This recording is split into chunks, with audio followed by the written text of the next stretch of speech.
What's up? It's Tony from Street Church. Welcome to the Inside Job Podcast. On this week 2 of a 3-week series that we have called, Are You Willing?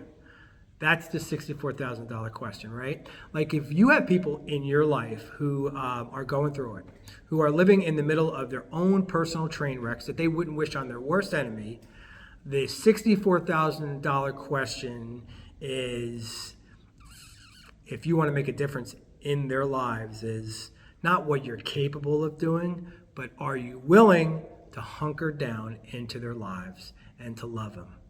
Despite what you're capable of doing, despite your abilities or your inabilities, despite your strengths or your weaknesses, despite your limitations or your capabilities. Are you willing to nosedive in their lives, roll up your sleeves, and love them where they are? Because at the end of the day, that's the question that needs to be answered. That's the most important question, and that's the most important thing that brings change into people's lives. Not what we're able to do, but what we're willing to do, right? That was week number 1. Week number 2, this week, we're going to talk about the impact of our willingness, how our willingness can impact people's lives. But I'm going to say this here with a caveat, right? You have to accept this, and you have to own this, and you have to be okay with this. Your willingness to impact people's lives, you may never know it. You may never see the outcome, right? You may never realize it. You may never recognize the impact that your willingness made, and you got to be okay with it. And that's hard for us human beings to do because we want to see growth. We want to see fruit. We want to see a positive outcome. But sometimes it goes unseen. It goes unnoticed. It goes unrealized. And you have to be okay with that. There's a wonderful story of the impact that willingness can make in somebody's life. It's in Matthew chapter 8. Jesus just got done preaching the greatest sermon ever preached, the Sermon on the Mount. And he's coming down the mountain, and he's approached by a man who has full-blown leprosy. Okay?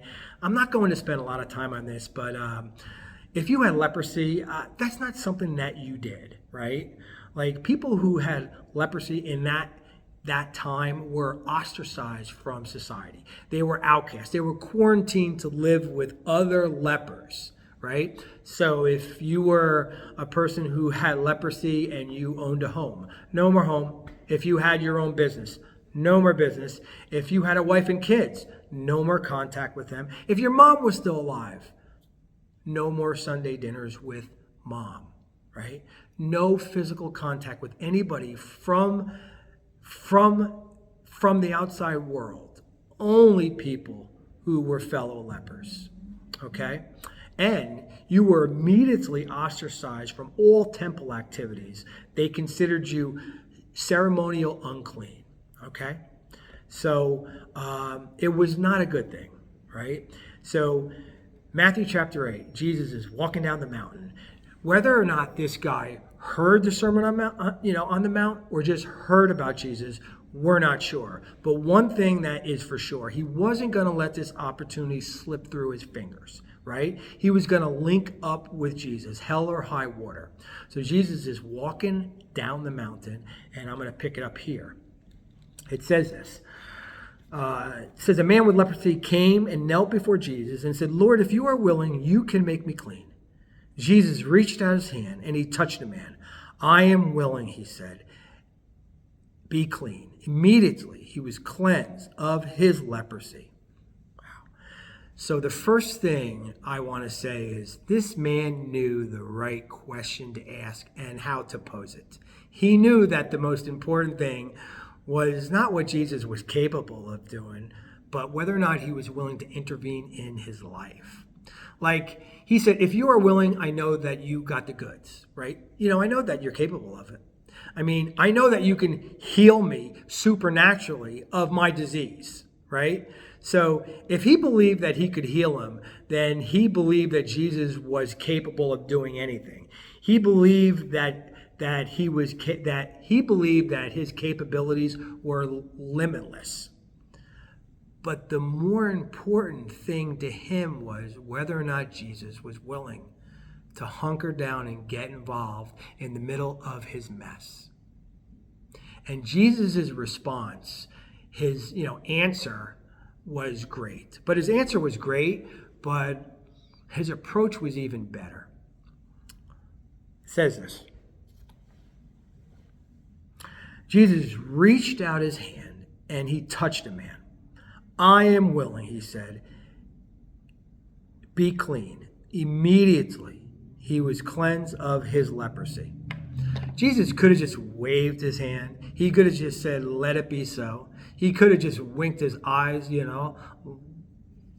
like I Dream a Genie. I just dated myself. He could have just pronounced healing, but he didn't do that. He did something that healed, that probably brought about and helped and invoked and imparted another kind of healing that this man needed. Yeah, this man needed and wanted a physical supernatural healing, and he got it. But before Jesus did that, he did something that probably had not happened to him for years.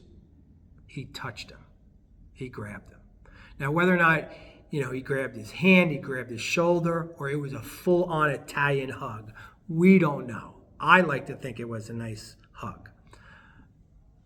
But the important thing was he did something that hadn't happened to him for, 7 or 8 years. Physical contact. He touched him. He embraced him. And what kind of healing is that able to bring on an emotional level? Just imagine that you had not been touched, held, hugged, kissed, or, for 7 or 8 years. And one day, somebody comes up to you who does not have leprosy, and he reaches out his hand, and he holds you, and he grabs you, and he potentially embraces you. Imagine what kind of healing that's going to bring on an emotional level, right? Imagine the void and the emptiness and the hole in a person who has no physical contact for year in and year out. Imagine the way it just makes you feel like you're not valuable, like you're not important. It lowers your sense of self-worth. It lowers your sense of significance. It makes you feel like you're completely unimportant, useless, and forgotten about. Imagine what Jesus has embraced. Just a simple touch, a simple embrace, how that could have raised his level of dignity, of self-value, of self-worth. Imagine how that could have filled the emptiness and the hole inside of his heart.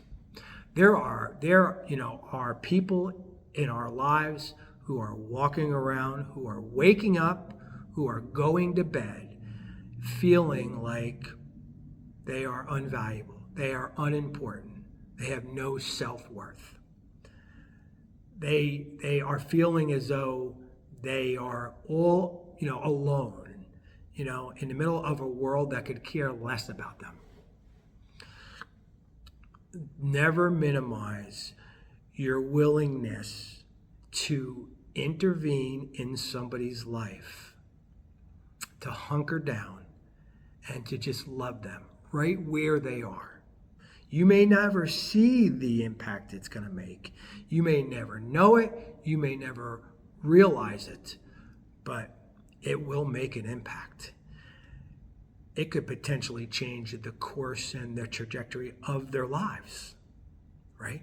Never minimize the impact that your willingness can and will make in somebody's life. Okay? Never. All right. 2 weeks down, 1 week to go. Looking forward to it. Until then, you all have a great week. See you later.